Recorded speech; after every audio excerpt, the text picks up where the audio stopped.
এটা আমার বরের ছোটবেলার ভান্ডার, তাই ভাবলাম এটাকে একটু নতুন করে তুলি। রং তুলি নিয়ে বসে পড়লাম এর উপর একটা ডিজাইন করব বলে।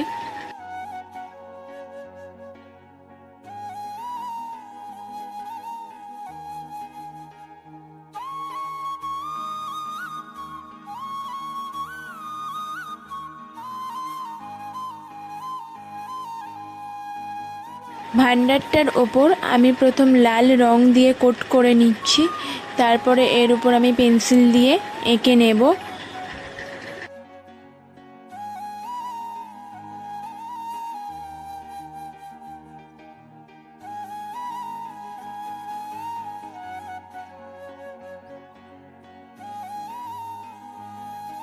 এরপর সাদা রং দিয়ে আমি পুরো ভান্ডারটা ডিজাইন করব।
ভিডিওটা ভালো লাগলে লাইক কমেন্ট করে দেবে, আর যদি ফেসবুক থেকে দেখো তাহলে ফলো করে দেবে, আর ইউটিউব থেকে দেখে থাকলে তাহলে সাবস্ক্রাইব করে দেবে।